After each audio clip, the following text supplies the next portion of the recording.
No! Oh! Oh! Oh! Oh! Oh! Oh! No! Oh no! No! Please go away. Ah! 10 years after its release, Alien Isolation has become something of a modern masterpiece. Despite being considered average at launch, the game has found endless love in the years following. So much so that after a decade of waiting, a sequel was finally announced. And it's fair to say this was one of the happiest moments of my gaming life. I almost cried. And I have to specify gaming life, otherwise my girlfriend will kill me. I've been playing Alien Isolation for 10 years now. Ever since I watched Markiplier beat the entire game back in 2014. I was hooked on the series and I knew I wanted to experience it for myself. I've since played through the game at least 7 times, but beating it only 4. This is one of those games where starting over fresh from the beginning is an absolute delight, for me at least. So what exactly makes this game so gosh darn diddly amazing? Well, the first thing we need to talk about is the setting. Simply put, not only have the developers captured the vibe of the original movie perfectly, which I didn't watch until after beating the game for the first time, but they've also captured the pure terror Ellen Ripley must have felt being trapped in space. Sevastopol is vast, but claustrophobic at the same time. It's industrial and repetitive, wall and door designs recycled throughout. It's bleak and unimaginative. Exactly the kind of design a corporation trying to be cost effective would approve. Well, I must say, this is very good. And how much did it cost? Well, because we mined the materials from a colony no one is going to give a shit about. Yeah, only 1 million lives. Well, that is very good. I like you. From a gameplay perspective, this sometimes leads to getting turned around and lost, and in moments of pure terror and panic with a psychopathic space lizard hot on your heels, this isn't exactly ideal. Well, HR's gonna love this. In any other game, I would just chalk this up to shoddy level design, but in a horror setting, especially one where you're being continuously hunted, this is perfect, and only serves to enhance the scares.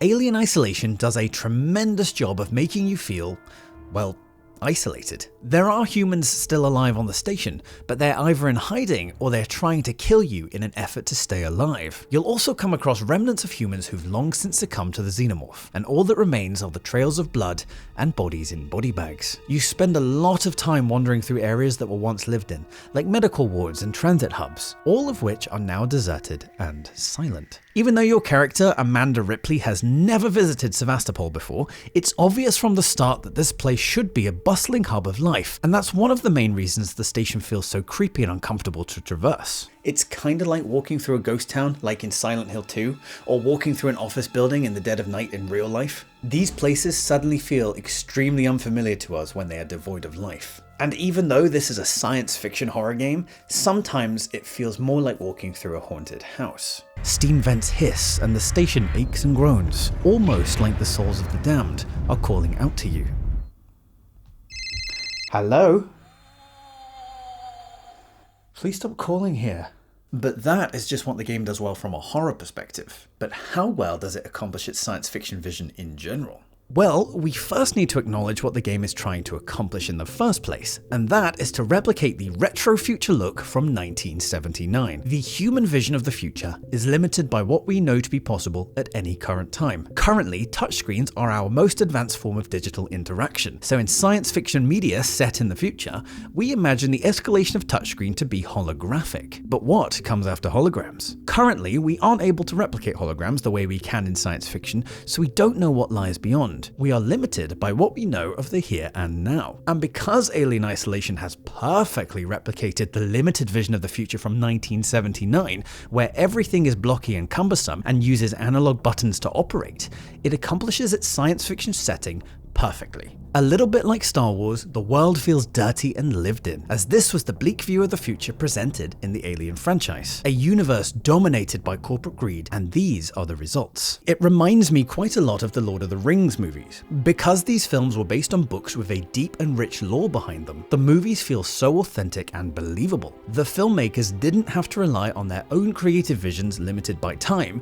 for building the lore, as all of the legwork had already been done for them thanks to the decades decades of work Tolkien committed. Dwarven architecture is consistent across both trilogies, same goes for the elves and the race of men. Swords and armor match the rich history of their races. Elven blades are elegant in design, whereas for dwarves, everything is slightly clunky and heavy hitting. There's consistency throughout that makes you feel like you're watching something that actually took place, because the vision is consistent. And because the developers of Isolation chose to commit to the source material and champion it above anything else, the game feels like a truly unique, lived in and consistent world. And as a result is incredibly immersive, and I fully believe that I am walking through a fully functional space station. This is one of the reasons the scariest horror films and games are usually set in a house, because while ghosts and supernatural forces may not be real, we are able to imagine and relate more easily when it takes place in a location or space we can relate to on a level that is consistent to the world we know. Oh, and I really have to say, this game is 10 years old and it still looks so good, like oh my god, so good. Take that, Skyrim. Hey, you. Ugh. A game, however, can't survive on atmosphere alone, even though it is an incredibly important aspect. There also needs to be something to help engage the player and drive them to want to keep going. In some games, the next cutscene in the main story makes the journey worth it, like in Uncharted or The Witcher. But in other games, the gameplay alone is why you want to keep playing, like in Breath of the Wild or Crash Bandicoot. Alien Isolation is one of those games. The sole objective of the main story is to escape the space station, and you do this by completing a series of maintenance tasks in order to get the station operating again. The story is incredibly simple, and there aren't many cutscenes, so the gameplay has to stand on its own legs in order to keep you invested. The main criticism on launch was that the game becomes repetitive very quickly, because you navigate the ship, solve a problem, and then, oh surprise, surprise, something else needs fixing too. And I'll admit, after a while, the missions do start blending together, especially when combined with traversing very similar looking environments. But that's not really the point of Alien Isolation.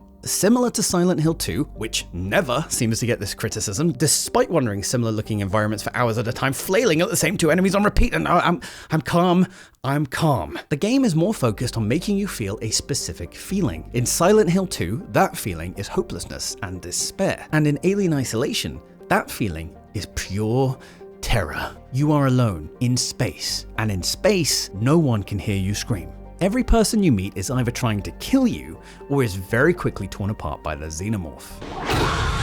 Uh-oh. So very quickly you feel completely, isolated. I very quickly stopped feeling scared in games like Dead Space and Silent Hill because I have weapons, and as time goes on, I become more proficient with those weapons. Alien Isolation gives you tools to use, sure, and one of those tools is a gun, but firing it is basically a death sentence, and it definitely doesn't work on the alien.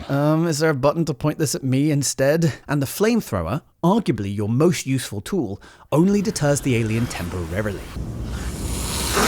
Oh, I think I'm making this worse. Instead, you're forced to think on your feet, moving cautiously, listening carefully to every noise you hear, knowing the alien could drop down from any vent at any time. You are constantly on high alert, because the second you're not, it's game over.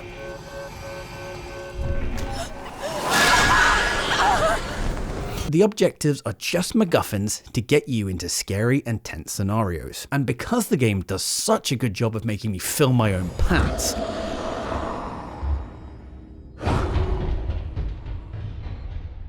I never found the objectives to be in any way bothersome, as the main drive keeping me playing was to see what scary scenarios I would find myself in next. The main focus of the game, of course, is the xenomorph. In 2014, the alien was quite a revolutionary enemy, as it seemed to have a mind of its own. It would come and go as it pleased, never sticking to the same path twice. It was completely unpredictable and learned from your actions. And there's nothing scarier in the world than feeling helpless because you can't predict your enemy's next move. Mechanics like this had been seen before in games like Resident Evil 2 and Slender, but Alien Isolation took this mechanic to new heights. It's a mechanic I don't see in many games still, with the only recent example I can think of being Amnesia the Bunker, which is basically Alien Isolation with a new skin. It's an exceptional game, and you should definitely play it if you love Isolation. The xenomorph is present throughout most of the game, with only a few short sections allowing you any reprieve. And it becomes a more persistent threat as you descend deeper into the bowels of the ship and what feels like hell itself. And by the end of the game, there are multiple xenomorphs patrolling the hallways. The xenomorph might be one of the most immersive of characters I've ever experienced in a video game. And every time I play, I feel like I'm really caught in a cat and mouse situation. I genuinely feel like this monster is out to get me and that it's become personal for the both of us. Speaking of descending into hell itself, that's essentially what happens throughout the game. You start in less dreadful areas, and by the end of the game, you're marching straight for the ship's reactor core, deep in the bowels of the ship. The set pieces ramp from medical wards to this. The core of the ship is quite literally the core of the alien outbreak, the hive itself, and nothing screams despair and hopelessness more than surviving this monstrosity, only for this to happen right after. Oh, I hate Mondays. I think Alien Isolation is a non-stop thrill ride of horror and action, and I've never once in 10 years found myself getting bored or wishing it was over. Thanks to the randomness of the Alien's AI, I find this game infinitely replayable. Not something I can say about many other single-player games. So, do you agree with my review/analysis? That's great, or fair enough, depending on how you answered that. And if you enjoyed the video, why don't you check out this one? I'm sure you'll love it. Also, subscribe if you're new, like the video if you had a good time, and I'll see you in the next one.